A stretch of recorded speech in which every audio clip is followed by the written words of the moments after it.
As Father Chase reminded us on Sunday, we are still in the season of Christmas. Yet this season of great joy and hope, we are confronted with this passage from Matthew's Gospel of sorrow, mourning, and tears.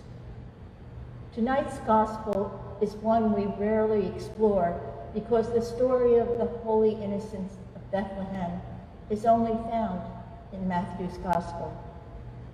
Some scholars say Matthew's message is not purely a record of events, and that his Gospel, being written mainly for the Jewish population, he is concerned to show a parallel between the infant Jesus and the infancy of Moses. The faith of the innocents resembling that of the Hebrew children killed on Pharaoh's order when Moses was born. There beginning the Old Testament and the New Testament together with the coming of the Messiah. One commentator remarked that we could just disregard it since it is the bent just one of the Gospels. But to do so would be to miss one of the main themes of Matthew's Gospel account of the birth of Christ. Evil exists in the world, and it will stop at nothing to counteract the good in the form of God, who is so desperately wants to enter our world and make his dwelling in us. And another puts it this way: we hear the story of Herod slaughtering all the male children under the age of 2 in his attempt to find and eliminate the Christ child. And we are struck at how horrific it sounds until we realize that in one form or another, the same slaughter of innocents continues in our world today. What seems true to me of both Pharaoh and Herod was that they were afraid of losing their throne and their power, and that still rings true today. Leaders so afraid of losing their power and their wealth, they have no empathy for others, and often the choices they make hurt the most vulnerable among us. The words that touch me most in Matthew's Gospel tonight are the words from the prophet Jeremiah, because they too still ring true today.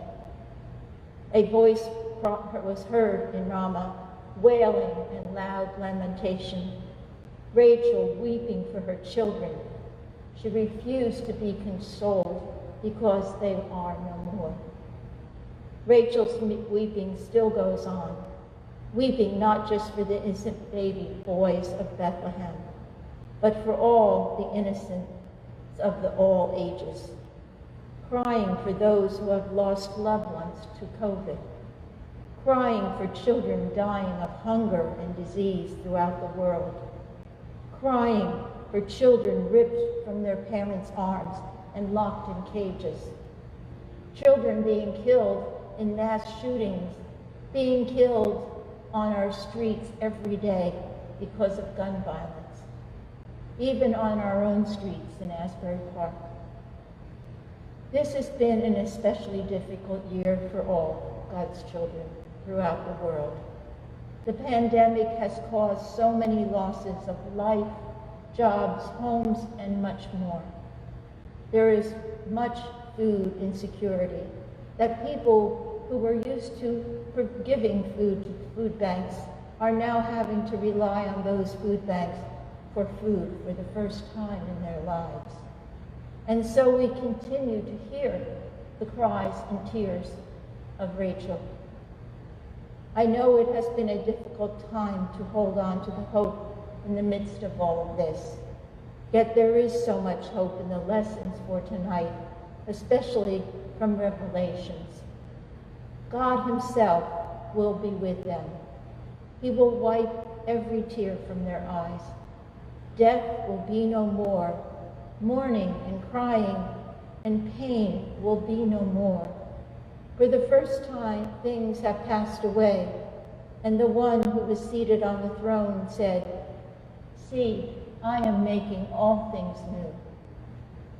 And from Sunday's Gospel of John, The light shines in the darkness, and the darkness did not overcome it.